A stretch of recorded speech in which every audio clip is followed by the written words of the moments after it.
contact, it begins to do its work. If one is looking for what I should do reading Savitri, then one will waste a lot of effort. Savitri is not going to give us an easy to do techniques of yoga. But simply by dwelling upon it, this has been known in ancient times. You see, there is a story when Parikshit is faced with this problem of imminent death. So he says that 7 days I am going to die because he is cursed by sage's son. Because Kali has entered and he doubts this rishi.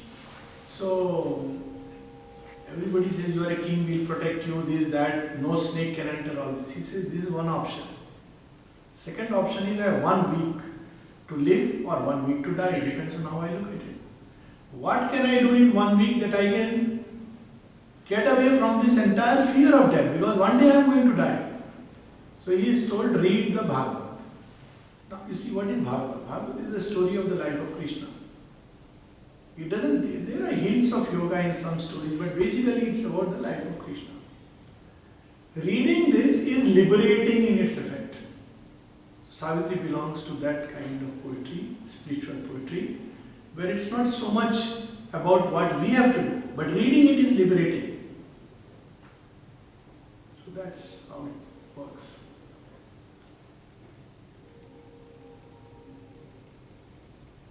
One thing is in the complementary. After reading Savitri, Gupta has pointed out, maintain an expectant silence. Yes. It's receptivity. That's one. If we read it only as a poetry, we will get nothing more than poetry. If we read it as an intellectual expression, we will get nothing more than intellectual expression. But if we read it as God's letter written to us in His language, then we will get the revelation that is engraved in it. So it is our own consciousness which, depending on the receptivity, we benefit, if I may use a very mundane, practical word, from coming into contact with Savitri. Okay, so I think we will... Some of the words, what we don't understand in Savitri, you advise to go through a dictionary and bypass it. Bypass it. Just ignore it. Ignore it, the meaning will reveal itself. There is one small question I have. Yes. Thankfully, like for Savitri or for essays on the Gita, we have like mythological references. We kind of know a baseline to what the story is all about. Yes, that what I was saying, sometimes that helps. Right. Yes. For instance, book 1, I'll just give you in very brief nutshell. But before that, see, the problem with dictionaries distracts us. Later on, if we want, we can probably, because it's playing on our mind, maybe we can read. But during the reading, it should be totally that. Basic background is it's a flashback. So book 1, canto 1, he sets the background note. It is the dawn when Satyavan must die. It is also the dawn of creation. And it starts from that day when Satyavan must die. That is the day. And so that's the canto. I am not going into the detail because otherwise it will.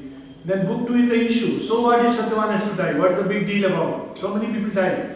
What's so special about this story? So when Savitri has come as a representative to solve this problem of man. If one person can escape the net of ignorance and death, it becomes possible for everybody. Having said this in book 1, canto 1 and 2, then a natural legitimate question is, but who is Savitri? He introduces to us in canto 2 that, she is not like the ordinary humanity, all in her pointed to a nobler kind, she is embodying the anguish of the gods, but who is she, how she came into being? So book 1, canto 3, flashback starts. A world's desire compelled her mortal birth. Who embodied that desire of the world, that anguish of the age, that aspiration is Ashupati. He is a rishi who has come from beyond, a being of greater consciousness who takes an earthly body. And then how he brought down Savitri, that entire journey goes on. Book 1, canto 3, canto 4, canto 5, he discovers the great discoveries, yogic discoveries, but is not satisfied, still further. Then book 2 entire, he maps through the journey of the worlds, and yet he does not find the key. Then he goes in, face to face finally with the Divine Mother, and he asks, you come and change. Your creation, you come and change it. First she says man is not ready, eventually she agrees. Then the boon is granted, so she is born. Now see, all this is flashback. The poet has arrested us in that time where in the morning of Satyavan's death. So see, this goes on. Her birth, her coming to age, her going out, finding Satyavan, deciding to get married, then prophecy, then queen questions, all this goes on. Then Savitri decides that okay, I will confront death, so I must do yoga. So book of yoga. Then book 8, he connects us with the story again, and it is a cryptic canto, canto 3. There is no canto 1 and 2. Why? Because this canto 3 is logically canto 1 of book 1, canto 2 of book 1, canto 3 of book 1. After Savitri wakes up that day, death in the forest. So, but Aurobindo never changed the canto number, so it remains, but he shifted it. It's not historically documented, but that's how it logically seems. So now he reconnects us to the story. That day, what happened? They went out and eventually, then Satyavan left the body, then the journey through death and every eventual transformation. Then it's late evening, by then Dimatsena has got the side and he has got back the kingdom. But Savitri and Satyavan have not come back, so they rush back. Where is they? There is the epilogue. So they come, where are they? They find that Satyavan is lying in Savitri's lap and he says, looks like we have seen upon the face of God and our life has been blessed with infinity and she is responsible for everything. Lay all on her, she is the cause of all. So the sages look at the radiant Savitri and say, what magic change in you? What have you done? What is your yoga? How you managed it? She simply keeps low, fluttering her eyelids. She says, all that I know is only one thing, to feel love and oneness is to live. And then they say, anyways, come on, it's late night. So they gathered westwards. The whole story is 18 hours, 20 hours. That's how one connects with the story. Is there an easy translation of the Not to be story? of the story. Yeah, of what the whole story is about. Because then you wouldn't understand it if you had to. I mean, all of us have done it. Like I have one which is like a soft copy. If anyone sends me an email, I'll just send across. Basically, what I just shared. So I can just send it across like that. Some people have spoken about it. So if anybody is interested, just send me a mail. I'll just mail you what I have put. Just a brief summary of the cantos, what they are about.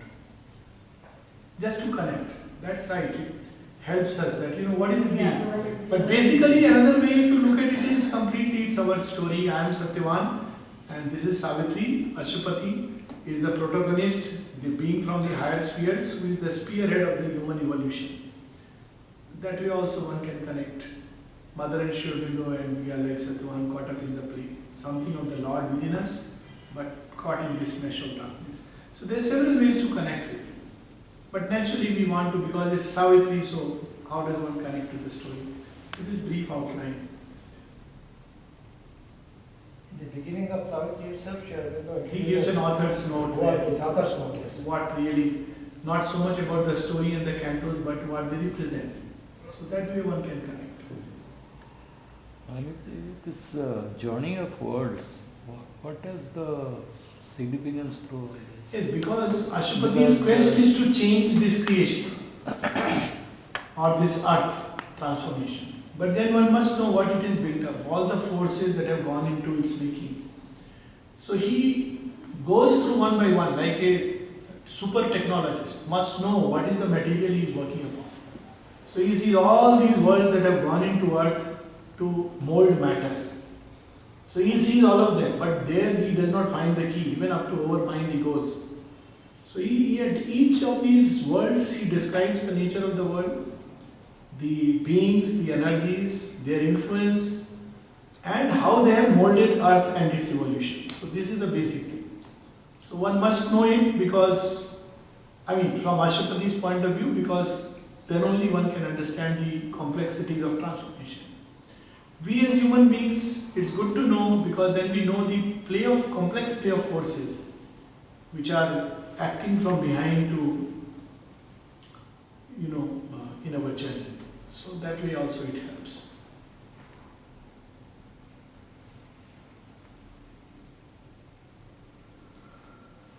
Okay, so I think we'll close today. It's been a long day, and sometime else we will meet or when Mr. Mohanty, talk.